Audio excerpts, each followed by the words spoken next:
This is the next in the Patriot Minute series. I'm Grandpa Rick.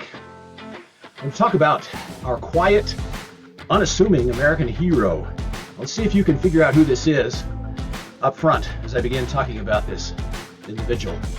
This is one of the 100 heroes that are covered in the Family Freedom Manual series that is becoming very popular. These wonderful heroes from our past, in respect so. On November 3rd, 1921, Charles Dennis Buczynski was born in Ehrenfeld, Pennsylvania. His parents were immigrants, Lithuanian immigrants, in fact. They made their living as coal miners, his family. He was number 11 of 15 children. The family was so poor, his mother often fed the babies with weak tea to fill their bellies because they had no money to buy milk. They lived in a tiny, leaky, rented house. Life obviously was hard. Once as a young boy, Charles had to wear his sister's dress to school because he lacked any pants or shirt that would fit or that were clean at the time. Charles recalled that it wasn't until the war, when he joined the army, that he was finally able to get 3 square meals a day and finally know what it was like not to be hungry all the time, he said. His father died when Charles was 10 years old, and so Charles Buczynski went to work in his early teens to help support the family.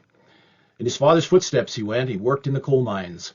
It was hellish work. He was paid by the ton of raw coal mined with pick and shovel, and he got $1 per ton. For a time, to earn extra money, he and his brother contracted to remove stumps or deteriorating support beams in the mines, and this was the most dangerous job due to the frequent cave-ins that would happen. When World War II came, he joined the U.S. Army Air Corps, and he was sent to bomber gunnery school to become a gunner. He became the nose gunner in a B-29 Superfortress, and he flew 25 missions over Japan. One mission, Charles's crew was given the difficult task of destroying the heavily defended Hodogaya chemical plant, which was located in Tokyo City. It was an essential target that needed to be wiped out. And of course, this target was heavily protected by the Japanese. As Charles's bomber approached the plant, their superfortress was swarmed by Japanese fighter planes, cutting through their bomber formation. Each bomber crew had their best gunner placed in the nose guns. This was the practice. On this mission, Charles manned those key guns in the nose, and Zeros attacked the bombers from the front of the formation. This is the way they normally came in, firing their machine guns and 20-millimeter cannons directly at the American planes, hoping to scatter the formation and drive them out of their bombing lanes, the bombing lanes that they were going to hit their targets, so they couldn't hit those targets. As the Japanese bore down on Charles's plane, his plexiglass nose cone compartment was shattered with machine gun fire, and it wounded him badly. The battle was intense, with each crew member fighting for their lives and for the life of their plane and their fellow crew members. Other crew members came to help the wounded Charles as he was fighting, and they found the gunnery compartment, his compartment, streaked with his blood. But Charles refused to abandon his gun until the enemy fighters were shot down or driven off. Throughout that 30-minute battle, he stayed at his machine gun, firing until the enemy backed off. After his bomber destroyed the chemical plant, they finished their mission. They returned to base in Guam. Charles was taken to the Army hospital. When the war ended, he had some medals in his hand, and Charles then came back to the States. He was unsure exactly what he would do.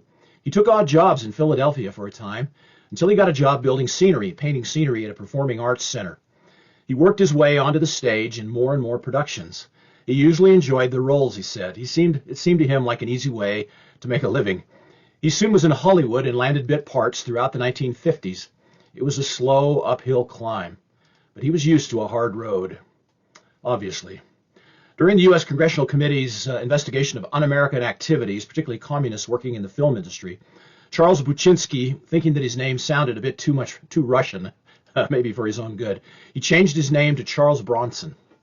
And in the early 1960s, he was given a leading role in The Magnificent Seven, and later in The Great Escape, which is, by the way, my favorite movie of all. After those successes, he went on to do about 90 films and TV spots. Viewed as a loner by fellow actors, he still had a screen presence that audiences loved, but he carried emotional baggage with him all his life due to his humble beginnings. He always felt out of place within wealthy, influential, and educated groups. To most, he was a closed book.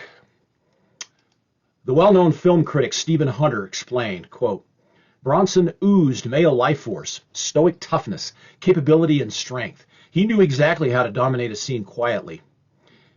He was the man who never left his post, never complained, never quit, never skulked. He simmered, with class resentment, true, but he hung in there. He got the job done and expected no thanks. His nobility was all the more profound for never having to be expressed in words, unquote. That was from an article on Charles Bronson's gifts, glorious toughness, and the right face at the right time from the Los Angeles Times. Charles Bronson died August 30th, 2003, suffering heart disease and respiratory failure. He was 81 years old. He was buried in the West Windsor, Vermont cemetery. During his life, he was married 3 times, but the longest marriage, most of his life, or much of it, was to his sweetheart, Jill Ireland, who died at his side, Charles Bronson's side, from cancer on May 18th, 1990.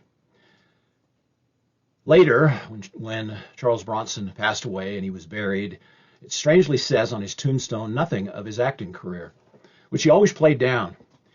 His grave, in fact, says only that he served his country with distinction, doesn't mention his medals. Also, that he was a cherished husband and father. But then the marker adds something that's quietly insightful, I think. From a famous poem, it says, "Do not stand at my grave and cry, I am not here, I did not die." Perhaps Charles Bronson is not only the unlikely war hero, but also in death an eternal example of the courage, the strength to persevere, even when believing he did not belong. And I think that's one of the biggest struggles people have today. You see it everywhere, especially among our young people. Like many Americans, he came from immigrant parents and rose from debilitating poverty. In Hollywood, he always seemed like a fish out of water, he said. Still, he carried himself as a man who knew who he was. A man who protected, fought for, and always stood for the little guy, for the underdog. I admire Charles Bronson. Always been a hero, always will be. I appreciate your time. I'm Grandpa Rick.